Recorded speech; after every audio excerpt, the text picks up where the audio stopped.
um dos maiores mistérios da Escócia. Posta criatura aquática que vive no Lago Ness. Tipo um dinossauro aquático. E aí, monstro do Lago Ness existe?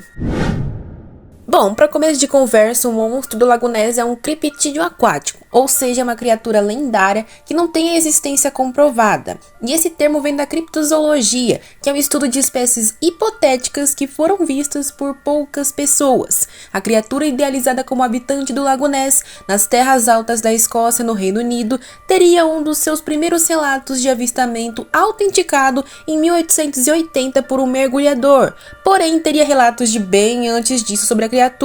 Mas a fama começou mesmo em 1934 com aquela famosa foto do cirurgião Robert Wilson que jurava de pé junto que tinha visto o bicho, mas já a gente volta nisso. O monstro era descrito como um réptil marinho gigante com pelo menos 10 metros de comprimento, tendo uma cabeça pequena, focinho curto e um pescoço fino, parecido com uma serpente e com a estrutura parecida com a de um plesiosauro no geral. E essa última afirmação fez os fãs vibrarem com a possibilidade de que essa era a espécie da criatura. Dinossauro aquático? Muita gente acaba chamando o monstro do Lago Ness de um suposto dinossauro aquático, principalmente citando o plesiosauro, mas para começo de conversa esse termo tá errado. Não existe a classificação de dinossauro aquático, e sim a de réptil aquático ou marinho se preferir. Não dá pra chamar tudo que viveu no período mesozoico de dino, né? Dinossauros têm as seguintes características estruturais. Eles têm um acetábulo aberto, que é essa região aqui onde se encaixa o osso do fêmur. Geralmente eles têm 4 trocânters, que são tipo proeminências ósseas da parte superior do fêmur. E acredita-se que isso ajudava a manter eles eretos. Eles também tinham uma região sacral com 3 ou mais vértebras que articulam-se com a cintura pélvica. No geral, os dinossauros tinham uma redução do número de dedos e no tamanho desses dedos também, seja nos pés ou nas mãos, principalmente nas mãos dos T-Rex, né? Inclusive, os dinossauros terópodes, principalmente, também tinham a digitigradia, que é andar apoiado apenas sobre os dedos, exatamente como as aves, os nossos verdadeiros dinossauros modernos. No geral, dá pra perceber que tudo isso que eu falei parece coisa de animal terrestre, e no geral é isso mesmo. Então, ictiossauros, mosassauros e plesiosauros, que é o que mais nos interessa nessa história, não são dinossauros, e sim répteis marinhos. Tem uma distância gritante no cladograma das espécies, que seria essa árvore aí gigante. E falando no gênero plesiossauros, eles compunham várias espécies no geral que viveram desde o período Triássico, há cerca de 200 milhões de anos, até o Cretáceo, com 66 milhões de anos. Tinham variações entre 2 e 14 metros. E também muitas variações de tamanho de pescoço e cabeça. Uns tinham a cabeça pequena e o pescoço longo, e outros pescoço curto e cabeça grande. Enfim, eles também tinham hiperfalangia, que é um número de falanges bem elevado. Sabe o que é falange? É essas divisões do dedo. Então, eles tinham um número bem elevado. Inclusive, a sua nadadeira parecia um remo. Analisando a estrutura, a gente pode ver um contraponto marcante com a história do monstro do Lago Ness, que em sua maioria é descrito com a cabeça para fora da água, numa pose vertical do pescoço. Isso é impossível no gênero plesiosauro.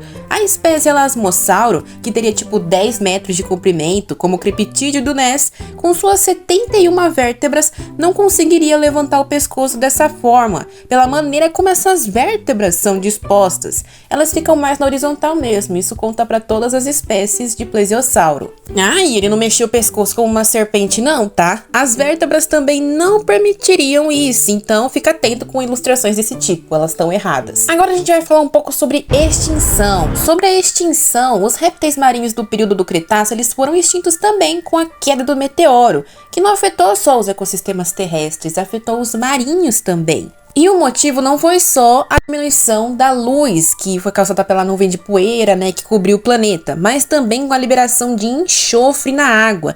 Isso aumentou a acidificação do oceano e extinguiu os produtores fitoplânctons. Eles faziam a fotossíntese, eles produziam oxigênio e eles eram a base da cadeia alimentar. Sem eles veio a extinção de outros nessa cadeia e chegou também no plesiosauro. Tá, mas e se um ancestral do plesiosauro sobreviveu? Com certeza não. É muito difícil de imaginar que qualquer réptil aquático de grande porte naquele período ia ter tempo de se adaptar tão rápido no meio de uma extinção para sobreviver em profundezas muito grandes, né? Que seria ali uma alimentação detritiva, se alimentando de detritos, e depois ele evoluiria de novo, entre muitas aspas, para as águas da superfície. A evolução não funciona dessa forma linear. Tá bom, falou, mas qual que é o veredicto dessa história aí do monstro do Lago Ness? Bem, para começar, a foto mais famosa do monstro de Robert Wilson que eu comentei lá no começo do vídeo foi forjada por um cineasta em 1934.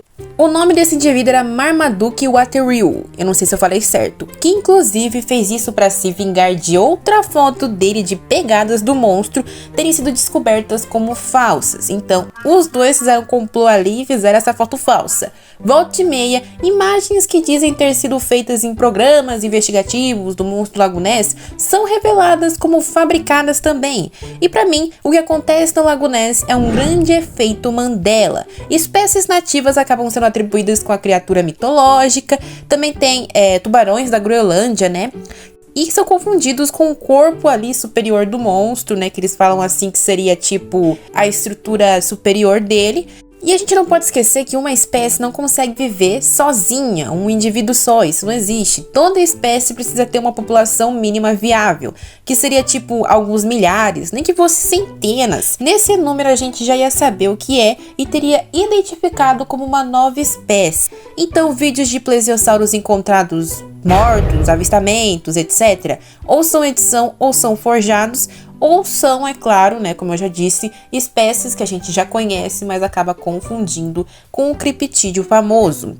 E também tem a possibilidade de serem carcaças de outros animais que em processo de decomposição se tornam irreconhecíveis. Eu já vi bastante vídeo desses falando, é o monstro do Lago Ness, mas eram só carcaças de baleia mesmo. Deixando bem claro, eu destruí nesse vídeo um pouco da minha criatividade infantil, porque eu realmente acreditava de pé junto, quando eu era mais nova, que esse monstro do Lago Ness existia, que ele era um plesiosauro e tudo mais que eu mencionei nesse vídeo. O que ele faz de bom lá na Escócia é promover o comércio local daquela cidade e também instigar a curiosidade das pessoas para elas pesquisarem, né, e chegarem à conclusão sozinha, descobrindo que esse monstro do Lago Ness não é real, mas também tem muita gente que acredita até hoje.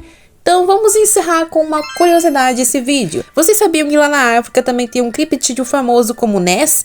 Ele é um Okelembembe. Se quiserem eu posso trazer curiosidades sobre esse criptídeo também, mas é mais ou menos a mesma coisa, só que ele é terrestre também, né? Dito isso, o vídeo vai se encerrando por aqui. Comentem o que vocês achavam dessa lenda e bye bye.